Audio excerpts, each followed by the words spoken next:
Brad, want to play Call of Duty? Which one? There's only like 6,000 of them. I don't know. Let's stick with the more modern ones for now. I guess that means Modern Warfare and Modern Warfare 2.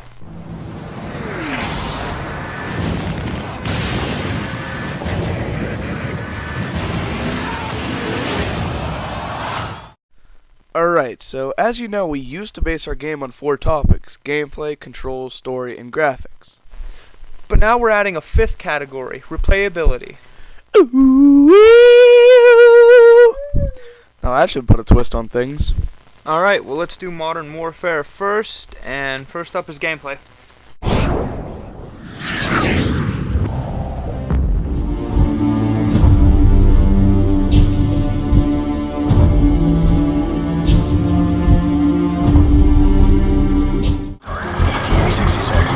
Copy 2-4.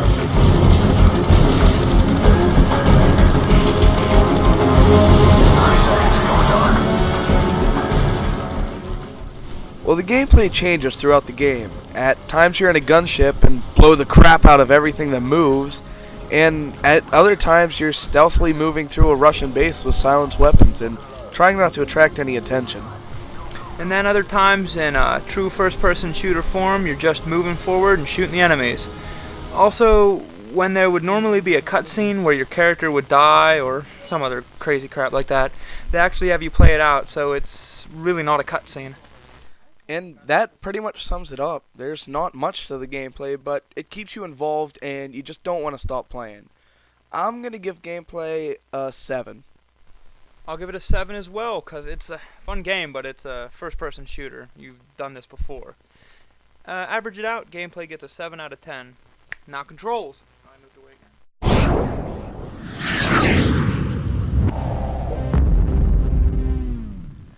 I'm going to say the controls fit very well. I mean, when you have to knife someone, it's just like a reflex, and it's real easy. Throwing grenades, Aiming down the sights and shooting people in the face. crouching and sprinting. It all just works out and feels really comfortable. I'll give controls a 9 because down on the D-pad just isn't used, and I have a thing for using all of the controls possible. I'll give them 9 also. I mean, I honestly can't think of a better configuration. It was real good. Average it out and you get a 9 out of 10. Now on to story.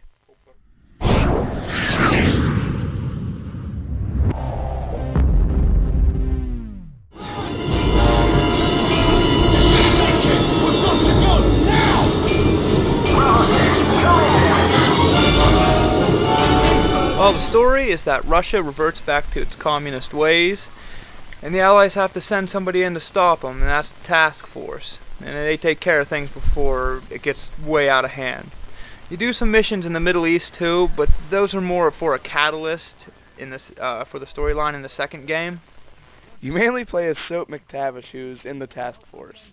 Every now and then you play as someone else, but not for long. The story's well developed, but it's a war game with the end of the world plot. It's really good and original, but it's still generic at heart. I'll give it a 7. And I'll give it a 6, because honestly, I was busy shooting stuff, and I really didn't care about a story the first time. Average it out, and it gets 6.5 out of 10. Now on to graphics.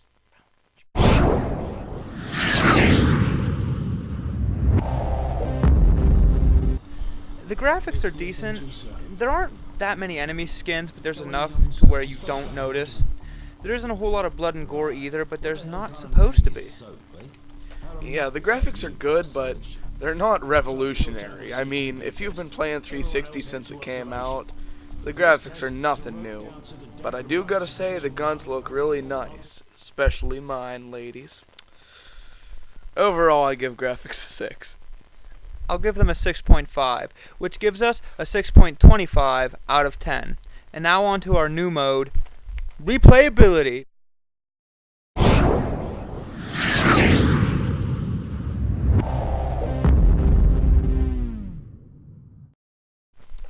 The replayability is actually really good. I mean, usually people will set it to a regular difficulty, especially if they're new players. But then after you easily beat it, you're going to want to move up in difficulties. And some of the levels are so fun, I actually just replayed them for the hell of it. The replayability, multiplayer aside, is okay. I mean, you can only play through so many times, but it is really fun. As Jake said, going up in difficulty would definitely make it more interesting, but it does get old after a while. Now, when you add multiplayer, sure, that adds a lot more, but still it would get old after a while. Everything does. I mean, we ran a lot of games dry. I'll give it a 7. I'll give it a 7 as well, which gives it 7 out of 10. Now, we average all 5 scores out. Gameplay 7, controls 9, story 6.5, graphics 6.25, and replayability 7.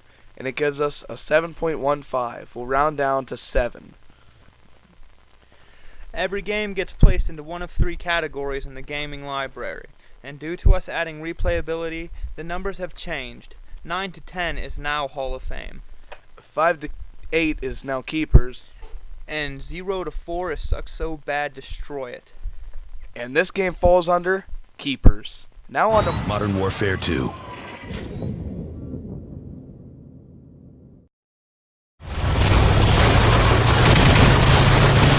Hunter 2-1, this is Hunter 2-1 actual. Our evac choppers are taking heavy losses from ground fire. First, the gameplay. It's almost the same, but they do a better job at it this time. Like, there's a mission where you take down a base, and then to escape you have to ride a snowmobile down a mountainside. They made it feel more real, and it dragged you into new experiences. And it's pretty much the same, but it's a little better. I give it an 8.5. And I'll give it a 9 because they did a really good job at it. Averaged out, and it gets an 8.75 out of 10. Now on to controls. And what do you know? They're the same. Exactly the same. So they get a 9 out of 10. Story time! The story continues right off the first game. You're still part of the task force trying to take down Russia. But there's a twist. You want to hear it? Well, too bad. Story gets a 7 for me. 'Cause of the twist! I'll stick with a 7 because it's not exactly the same, and it builds up from what happened in the first game. Story gets a 7 out of 10. Now on to graphics, and you won't believe this breaking news. They're just a smidge better than the first one. They're almost identical. Just a little better. And I'll give them a 6.25. And I'll give them a 6.75, which gives us a 6.5 out of 10. Now, on to replayability. And you're never, ever gonna guess. It's the same.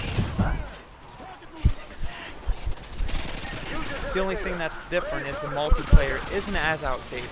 And some missions are more fun. I give it an 8.